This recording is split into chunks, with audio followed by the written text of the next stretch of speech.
नहीं, एक बार तालियां बजा दीजिए। माँ दुर्गे के श्री चरण में प्रणाम करता हूँ। कुरकुट्टा की इस पवित्र माटी को मैं प्रणाम करता हूँ, जहाँ से एक से एक सितारे अवतरित होकर दुनिया में, देश दुनिया में अपना नाम रोशन कर रहे हैं। इधर बच्चे कुछ हल्ला कर रहे हैं। ये वही बच्चे जो 7वें महीने में आ गए। 9 महीने बाद ऐसी हरकत नहीं करते बच्चे।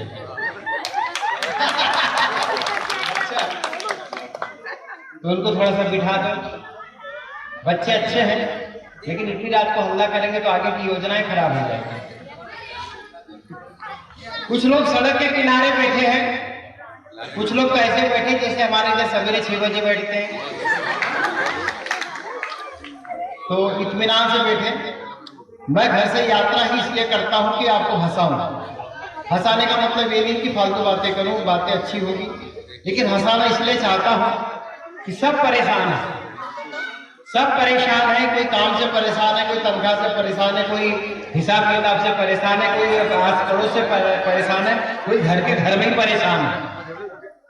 ये सारे परेशानी वाले लोग यहाँ आएंगे और यहाँ हम भी उनको परेशान करेंगे तो फिर वो कहाँ जाएंगे।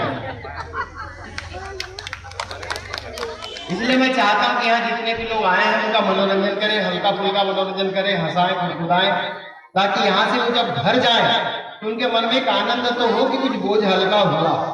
अगर मैं भी यहाँ बोझा डाल दूं तो पता नहीं उठ ही नहीं पाएगा। तो बच्चों को अगर किसी के हैं या समझदार हो तो समझा दो, नहीं तो अपने को उतर के समझाना भी आता है, ऐसा भी नहीं है। भैया कहाँ जा रहे हैं? अच्छा, नहीं, इनको देखा तो बहुत फिक्र है और मुझे उनको देखकर खुशी इसलिए हो रही कि मेरी प्रजाति के हैं।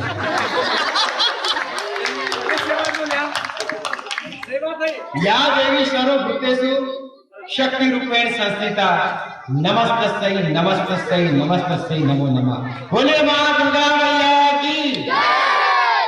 तुमने क्यों नहीं बोला?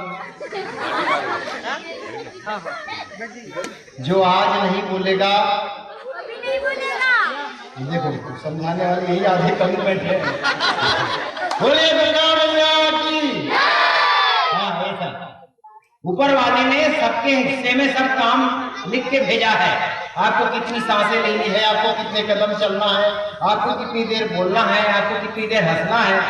उसी तरह से ऊपर वाले ने ये भी बता के भेजा है कि आपको कितनी तालियां बजानी है। अगर इस जन्म की तालियां आपने इस जन्म में नहीं बजाई, ये तालियां आपको अगले जन्म में घर घर जाके बजानी पड़ सकती है। इसलिए जब जब कहो कि तालियां बजाओ तो बजा लेना। बजाइए एक बार तालियां।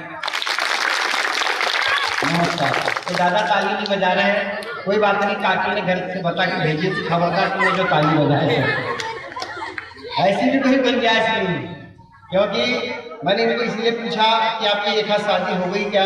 मैंने बोला साउंड कम कर रहे तो आदमी ने कर दिया। ये हालत शादीशुदा आदमी की रहती है, हमारे तो पेलते ही नहीं है किसी को।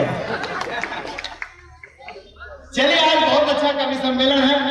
बड़े शहरों में तो कुछ नहीं हो रहा है, लेकिन कुरकुट्टा में संजय को बधाई देना चाहता हूँ। यह आपके गांव का विस्फोटक पदार्थ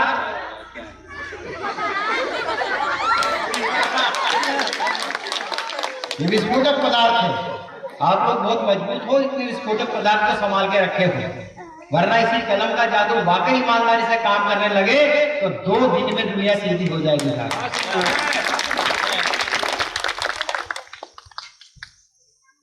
इतने अच्छे लोगों के बीच में ये इतने लोग ज्यादा ही अच्छे हैं जो बहुत पीछे बैठे हुए हैं। थोड़ा सा सामने आ जाओगे तो मेहरबानी होगी, क्योंकि आपको तो हम दिख रहे हैं लेकिन हमको आप नहीं दिख रहे हो। ऐसा लग रहा है जैसे आप कोई गमले रखे हुए हैं।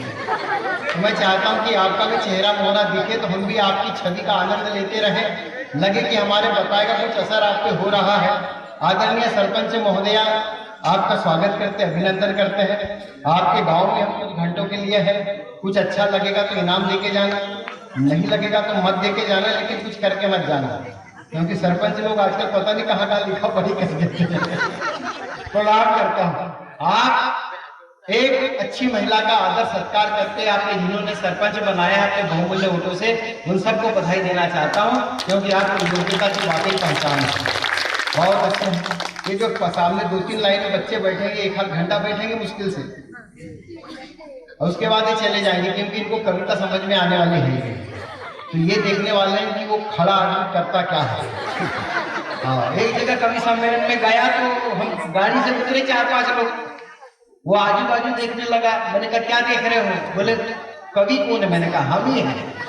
बोले तुम्हारा सामान कहाँ है? तो मैंने कहा कौन सा सामान? तो बोले बजाओगे क्या? तो रंगू बजाएंगे। तो कई लोगों को अभी तक ये भी नहीं मालूम कवि सम्मेलन होता क्या है। कई लोग कवि सम्मेलन और कव्वाली को एक जैसा समझते हैं, इसलिए बजाने का सामान ढूंढते हैं। लेकिन साहब 25-25 लोगों का ऑर्केस्ट्रा जो आपके मन में असर नहीं करता, एक कवि खड़ा होकर आपके दिलों में वो असर करता है कि आप यहाँ खुद ही उठते और तालियों की शक्ल में तब्दील हो जाते हैं। वो ताकत इस कवि सम्मेलन में है। परिचय करवाना चाहता हूं, देख लीजिए। देख तो आप जब से भी रहे, लेकिन मैं उंगली का इशारा कर करके दिखाता हूं। ये इधर देखिए साहब, ये जवान होने की कोशिश कर रहा है। कोशिश इसलिए कर रहा है कि लंबा तो हो गया, लेकिन कैलेंडर में साल अभी 18 से ऊपर हुए नहीं है। पंकज जुगनू के नाम से बालाघाट जिले के नाम रोशन कर रहा है। ये हिंदी का विधिवेत्ता और विद्वान आदमी हमारे बालाघाट जिले का ही है, लेकिन आप इतनी कमजोर तालियां उसका दम ही निकाल देंगे, ढंग से तालियां। बहुत बढ़िया। उनके बाजू में एक्सपायरी डेट के नौजवान दूल्हे बैठे हुए हैं। एक्सपायरी डेट के इसलिए क्योंकि 35 के बाद युवा बचते नहीं, और हम उनको वृद्ध बोल सकते नहीं। छह छबीली मस्ती भरे अंदाज के भवन सिंह धांसू छिंदवाड़ा से हमारे बीच में आते हैं। उनके लिए उनके अंदाज की तालियां बजना चाहिए। और उनके बाजू में बैठा हुआ है क्या रखा हुआ है, जो भी समझो, लेकिन आपका अपना है जिसको आपने कभी अपना समझा ही नहीं। और अगर आप समझते तो मुझे तालियां बजा के बताओ कि संजय पांडेकर आप जानते हैं। बहुत प्यारा कवि, एक गजलकार है, पता नहीं कब कौन सी बंदूक से क्या मार दो, उसको गुलेल भी मारना आता है। यानी कि हर किस्म के निशाने लगाता है, बस एक निशाना नहीं लग रहा है कब पत्रिका छपेगी और हम आएंगे। जो भी काम कर रहा है तो आनंद आ जाएगा। बहुत उनके बाजू में देखिए साहब, एक पुरातत्व विभाग का अवशेष रखा हुआ है। इनको सब जानते हैं, बालाघाट जिले का बच्चा जानता है, और जिस घर का बच्चा नहीं जानता उसकी माँ बोलती कि बेटा सोचा नहीं तो उनको झकास आ जाए। बम्पर का स्वागत कीजिए साहब। बहुत प्यारा कवि है, देखने में थोड़ा सा काला पीला है, वही बात है, ये तो ऊपर वाले ने बनाया, इसमें हमारी क्या गलती है। जो करता है ऊपर वाला ही करता है। लेकिन कोयले की खदान से हीरे निकलते हैं, अगर ये सच है तो आज आपको हीरा देखने के लिए मिलेगा। लड़का तो यहाँ क्यों बैठा है? कवित्री तो है नहीं, किसको देख रहा है? तो तालियां बजा, जब सब तालियां बजा रहे हैं, लेकिन भूला भटक के तो नहीं आ गया आस पड़ोस के गांव का, बेटा तालियां बजाना अच्छा लगेगा, है ना। उनके बाजू में देखिए साहब, डरना मत इसलिए कि ये चेहरे से भले कैसे भी लगते होंगे, लेकिन दिल में मोहब्बत का सैलाब लिए चलते हैं। इनके ख्वाबों में प्रेम के वो ख्वाब चलते हैं, जिनमें मोहब्बत करने वाले हिलते डुलते हैं और दुश्मन लोग छलते हैं। तो नागपुर हमारे बीच में, नागपुर से जोरदार तालियां बजनी चाहिए था। तुम हाथ मत करो, तालियां बजा। ये था गलत। उनके बाजू में बैठे हुए क्या बैठा के रखा गया कि यहाँ बैठो आप। किशोर छिपेश्वर जी बालाघाट से, ये गीत गजलों के बेहतरीन कवि है, सुंदर है, सुशील है, बहुत सारे तालियां ऐसी बजती है। बहुत से नवाजा, आप भी नवाजे। आपको बता दें, तो बच्चों के बाप है, कंफ्यूजन मत रहना है। उनके बाजू में बैठे नागपुर शहर से मंगाए गए हमारे बीच में विनोद विद्रोही, वो बड़ा नाम है साहब, शानदार तालियां उनके लिए बजना चाहिए। उनके बीच में बरगद का वो पेड़ बैठा है जिसको अभी लॉकडाउन में पानी वानी नहीं दिया गया, तो उसकी हालत ऐसी है। साहित्य के महान कवि हमारे पीछे बैठे हुए हैं, इशारा बुंदेली जी, जो सामने से हमारे बीच में आते हैं। घनघोर तालियां बजनी चाहिए उनके लिए। और उनके बाजू में बैठे हैं जिनको यहाँ का बच्चा बच्चा जानता है, वो इसलिए नहीं जानता है कि वो बच्चा है, वो जानता है इसलिए कि इनका काम सच्चा है। साहब ये सब के लिए गुरुजी शिक्षक हमारे संजय कांजरा जिन्हें गुरु के रूप में मानते हैं और जिन्होंने गजलों में बड़ा काम किया है। मेरठपुर आपके पड़ोसी गांव से बालाघाट जिले से निकलकर देश के बड़े मंचों में अपना नाम पहुंचा रहे हैं, जिन्हें लोग प्यार से शैलेश इनायत के नाम से जानते हैं। जोरदार तालियां के लिए। और प्रेम बांटा गया और आपके गांव में मेरे नाम का आज केक काटा गया। हालांकि मैं नहीं काटा क्योंकि आज मेरा जन्मदिन है, तो मैं मैंने दिया कि 80 किलो 800 ग्राम, आप चाहो तो मेरे लिए उसी वजन की तालियां बजा सकते हैं। मैं आभारी रहूंगा आपका। कुछ लोग संजय दिल खोल के तालियां बजाते हैं और कुछ लोग ऐसे सुमड़ जैसे मुंह बना के लगते हैं जैसे घर में कसम दे के भेजे होंगे तालियां बजाना।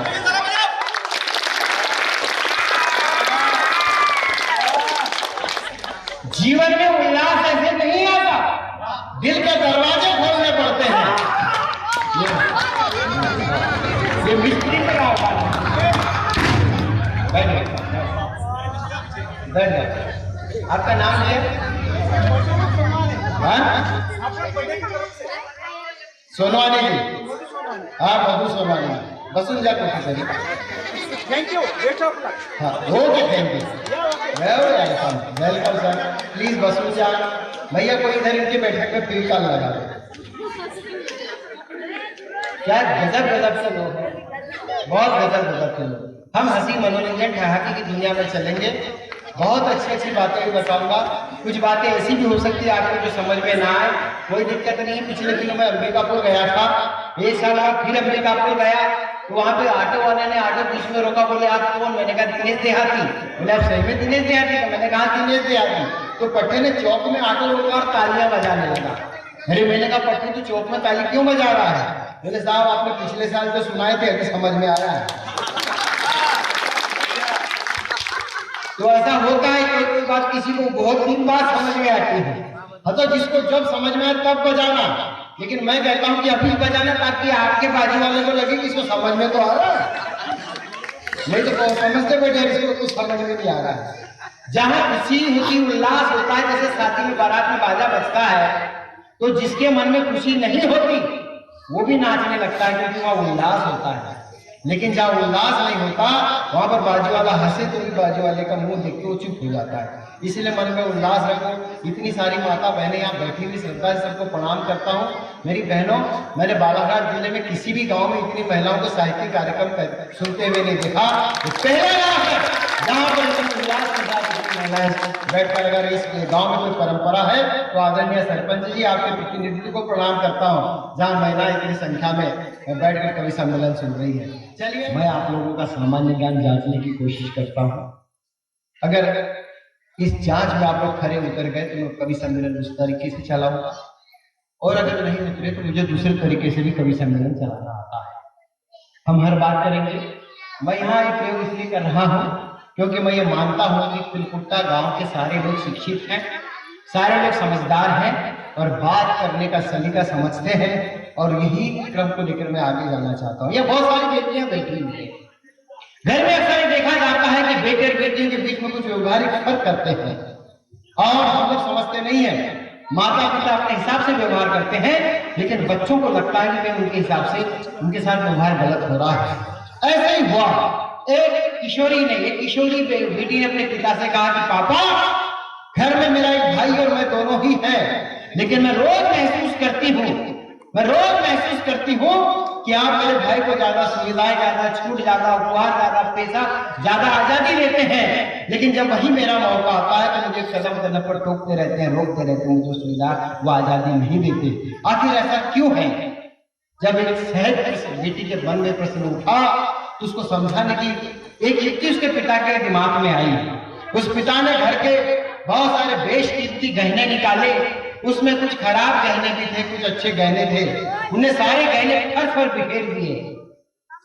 बेटी ने उन गहनों को देखा तो उन गहनों में से जो कीमती गहने थे वो उठा कर लाई और पिताजी से कहा कि पिताजी ये गहने बहुत कीमती है, इनको ऐसा खुला फर्श पर नहीं फेंका करते। पिता ने कहा बेटा मैं तुम पर कुछ अंकुश लगाता हूं, इसका मतलब शायद तुम समझ गई होगी कि जो घर का अनमोल गहना होता है उसको यूं खुला नहीं छोड़ा करते।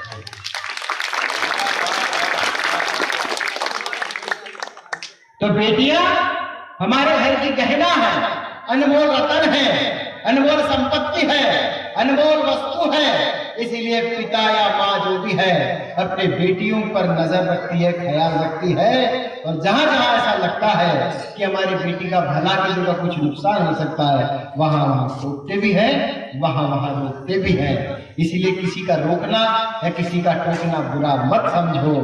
ये घर की रौनक होती है बेटियां, घर की रौनक होती है बेटियां, घर का मान सम्मान होती है बेटियां।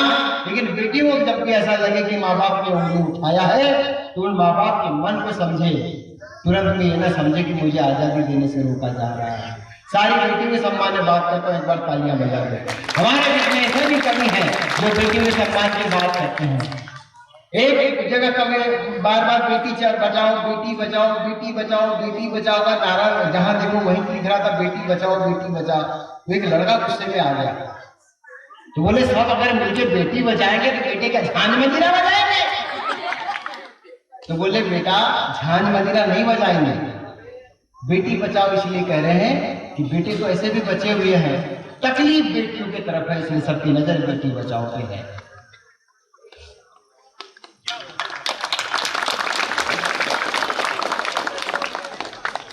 आप लोग को लगता है ट्यूबलाइट की तरह समझ में आता है, कोई दिक्कत नहीं है, लेते हैं मजे, कोई दिक्कत नहीं है। महिलाओं के बारे में एक बात तो है, सब करती साथ, लेकिन वो कभी सच नहीं बोलती अपनी उम्र के बारे में। मैं एक जगह ट्रेन में यात्रा कर रहा था तो मेरे साथ अंकुश आकाश भी थे, और 3 बार रिजर्वेशन वाले के कब्जे में कभी सम्मेलन के बाद आ रहे थे। नीचे 2 महिलाएं सोई हुई थी और उसके ऊपर वाले मिडिल बर्थ में मैं था, ऊपर अंकुश आकाश। ट्रेन चल रही थी, झकड़क झकड़क झकड़क, दोनों महिलाएं आपस में बात कर रही है। दोनों कैसी बात कर रही है, एक महिला जिसकी उम्र करीब 55 साल थी, वो एक करीब 40 साल वाली महिला से पूछ रही है कि हमने रीटा तेरी उम्र क्या होगी? तो 40 साल वाली बोलती है दीदी ये कोई 25 होगी। और 40 वाले ने 55 वाली से पूछा दीदी तुम्हारी क्या उम्र होगी? तो बोलती ये कोई 30 होगी। इतना ही सुनना था कि अंतु झका ध्यान से नीचे गिर पड़ा। तो हमने पूछा क्या हुआ? अंतु बोले पैदा होने की कोशिश कर रहा है। अरे साहब ये हालत है, तो हम जब वैसी पर बताएंगे तो हमारी तो वही हालत होगी। फिर हमने ऊपर चढ़ा, लेकिन अचानक हमको लगे कुछ गड़बड़ हो रहा है। हमने ऊपर हाथ चढ़ाया, चैन खींच के ट्रेन रोकेंगे, तो ऊपर से अंतु की आवाज आई कि दिनेश भाई क्या कर रहे हो? मैंने कहा ट्रेन रोकने के लिए चैन खींच रहा हूँ। बोले चैन बाद में खींचना, पहले मेरे पैसा में नाड़ा तो छोड़ो। तो हो जाता है ऐसा जो हमने तो अच्छे अच्छे जुगनू को आजमाया है, लेकिन असली सूरज तो आज रात में आया है। क्या इतनी ऊर्जा खेत में करे तो 2-3 बंदे का तो परा लगता है।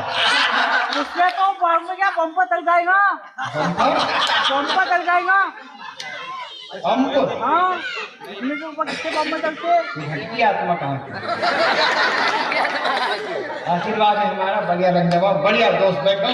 और मैं अब आपको थोड़ा दूसरी तरफ ले जाना चाहता हूँ। आपने एक समसामयिक विषय और चिंतन करता हुआ वक्तव्य सुना, अपनी कविता, और ये इस उम्र में जो जिस तरीके का प्रस्तुतिकरण है, जैसे जैसे वक्त बीतेगा तो ये इसमें और निखार आएगा, और आपकी मोहब्बत साथ में रही तो फिर अगली बार आएगा। अब देहाती साफ कर लेते हैं। एक बार मैंने कहा मैं देहाती, तो लोग ऊपर से नीचे तक देखने लगे कि देहाती में कोई अलग अलग आइटम होते हैं क्या? मैं बड़े दम के साथ कहता हूँ कि हम देहाती कच्ची पक्की सड़कों पे चलते हैं, कि हम देहाती कच्ची पक्की सड़कों पे चलते हैं। अरे शहर वाले हमारे बेटे पे पलते हैं,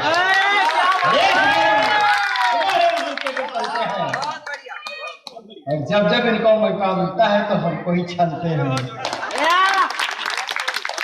जब जब इनको मौका मिलता मिलता है तो हम कोई छलते हैं। हम दिल वाले हैं लेकिन अपनी दिलेरी नहीं दिखाते, लेकिन जब मौका आता है सामने तो हम भी अपने औकात पे आ जाते हैं। आ जाते हैं, क्या बात है। मैं आपकी तालियां बजाने का अंदाज देख रहा हूँ। आदरणीय शंकर भैया नमस्कार करता हूँ। और मैं कवि सम्मेलन पढ़ के लोगों को शकल और हरकतें देखते के तो बहुत सारे अनुभव जमा कर लिए हैं। आदरणीय आपका हार्दिक अभिनंदन करते हैं हम। और पहले लोगों की तबीयत खराब होती थी तो वैद्यराज के पास जाते थे। वैद्यराज नाड़ी पकड़ते थे। कई लोगों की नाड़ी तो इतनी देर तक पकड़ते थे कि जिसकी नाड़ी पकड़ते वही सटक जाता था। फिर नाड़ी पकड़ के बताते थे कि तेरे को ये हुआ है वो हुआ है। फिर खुराक भी बताते थे कि इसका रत्ती भरी लेना, उसका मासा वो लेना, उसको कितना उबालना उतना करना, उसमें से इतना पीना। लोगों को याद नहीं रहता था। उसके बाद आए हकीम लोग, डॉक्टर, उनके पास जाओ, तबीयत खराब है तो बोले जीभ दिखाओ, आंखें दिखाओ। आजकल अस्पताल जाओ तो आप बीमारी मत बताओ, डॉक्टर पहले लिख के देता खून जांच कराओ। वो जांच कराने के बाद आपको बताते हैं कि ये हुआ है कि वो हुआ। हम कभी, मैं यहाँ से आपकी हरकत देख के बता सकता हूँ आपके बॉडी में कितना % हीमोग्लोबिन है। अगर मेरी बातें सुन के कोई आदमी ऐसा मरियल सा ताली बजाए सिर नीचा करके तो समझ जाना उसके बॉडी में 50 से 60% हीमोग्लोबिन है।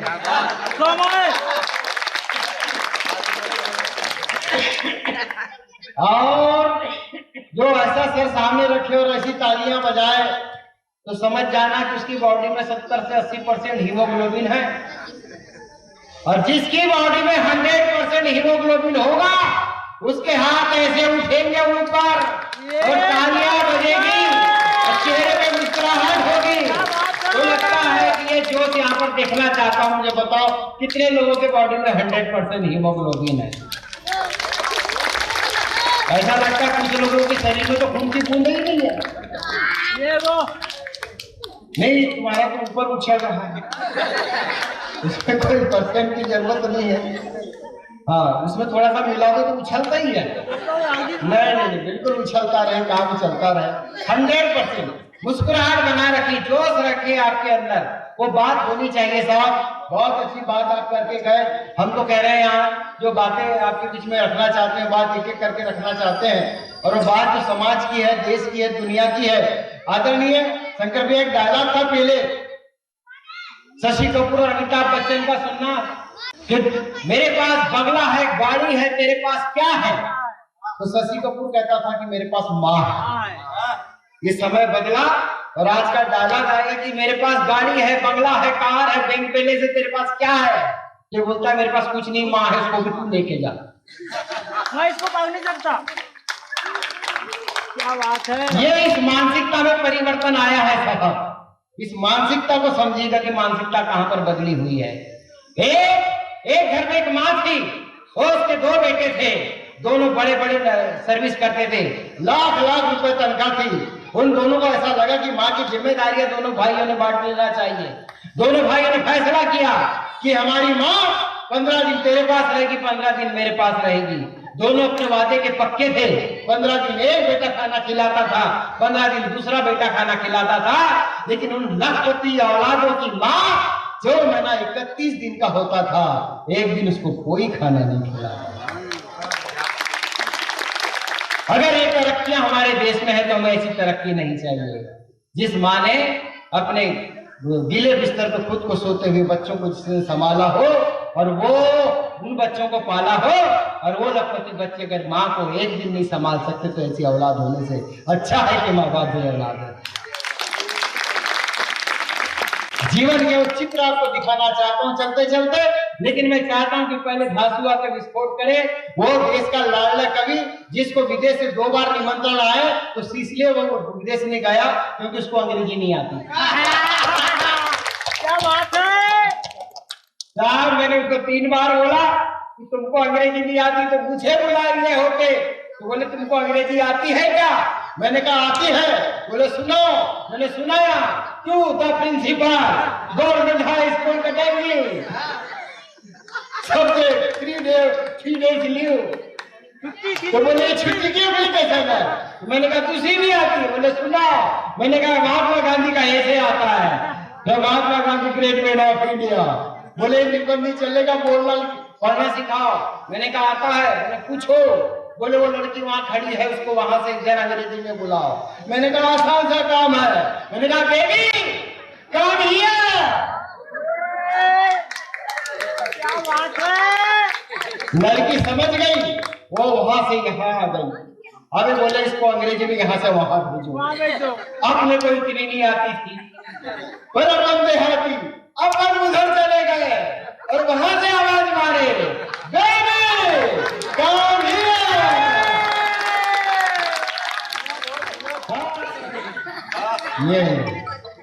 ये लिफाफे की पार्सल बाहर कहाँ से आया?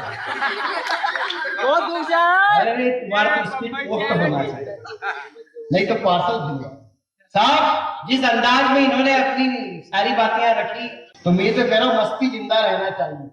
जिनकी मस्ती जिंदा है उनकी हस्ती जिंदा है, और जिनकी मस्ती नहीं है वो जबरदस्ती जिंदा है। और ताड़ने वाले कयामत की नजर रखते हैं, जमीन पे रहते मगर आसमां की खबर रखते हैं।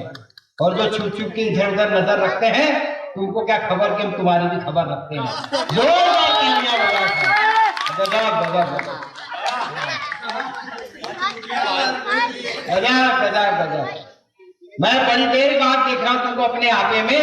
वैसा ऐसे ढेर सारे मिलते हैं लिफाफे में। आपकी मोहब्बतों को प्यार करता हूँ आदरणीय, आप जहाँ से भी आए काबिल प्रेमी है। मैं एक बार इनके लिए तालियां बजा दीजिए। बहुत दूर से आए, शाकोली से हैं, आप ही के लिए बोल रहा हूँ मैं। बहुत दूर से ऐसी मोहब्बतें। और भाई साहब आपकी चांद इतनी चमक रही है, फीका पड़ रहा हूँ। मैं बहुत देर से सोच रहा था कि मैं अकेला होगा शंकर जी, लेकिन पता चला कि इधर भी बहुत सारे भैया बहुत सारे इधर। हाँ? बहुत सारे इधर आपको हाथ घुमाए हैं। बहुत सारे इधर को एक नहीं वैसे वाले नहीं है, ऐसे वाले। 1 2 3 4। मैं कह दूंगा सबको बाल बढ़ा कर देख तो बाल बढ़ा देंगे, लेकिन मैं बोलूंगा बाल झड़ा कर देख तो एक भी नहीं झड़ा। मोहब्बतों का सिलसिला है। भाई लोग बैठी हुई है। मैंने एक आदमी से पूछा भाई तुम्हारे बाल क्यों झड़े? तो बोले तुमको नहीं मालूम बड़े? मैंने कहा नहीं मालूम। बोले जिन मर्दों की पत्नियां अपने पति के सिर पे प्यार से हाथ घुमाती है, उनके सिर पे बाल जल जाते हैं। एक आदमी के जीवन में सिर पे हाथ फेरने का हक सिर्फ 2 महिलाओं को है आदमी, एक बीवी और एक माँ। फर्क इतना है कि जब माँ सिर पे हाथ फिराती है तो बाल बढ़ते जाते, और जब बीबी हाथ फिराती है जल जाते। तेरे कैसे मालूम?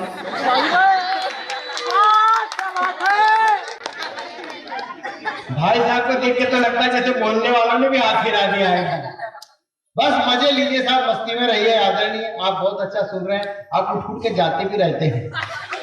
नहीं आप जाइए, कहीं भी जाइए। एक ही घर जाते हो तो ठीक है, इधर उधर जाते होंगे तो फिर कल खबर चल सकती है। मैं मजे लूंगा, किसी को बुरा मानने की जरूरत नहीं। काफी कुछ होगा तो आप संजय से निपट लेना। लेकिन सर बहुत अच्छा। पिछले दिन मिला मैं इनायत दिन से, इनके पास 3 चश्मे थे। मैंने कहा चश्मा एक काफी होता है जेब में रखने के लिए, इनायत 3 चश्मे क्यों? बोले देहाती हो तुमको नहीं समझता। मतलब नहीं समझता इसलिए तो पूछ रहा हूँ क्यों। बोले एक चश्मा है दूर का। मैंने कहा ठीक। मैंने कहा ये? बोले दूसरा वाला है पास का। मैंने कहा वो भी ठीक। बोले तीसरा? बोले ये देखने का है कि दूर का लगाना है कि पास का। बड़ी बड़ी दिक्कतें हो जाए। मैंने कहा कमाल करते हो चश्मे में, लेकिन जच रहे हो। बोले जच रहा हूं लेकिन नीरज भाई एक तकलीफ है। मैंने कहा क्या तकलीफ है? बोले जब से चश्मा लगा रहा है लड़कियां इधर देखती नहीं है। अरे तो मैंने कहा इसमें क्या तकलीफ है, चश्मा उतार दो।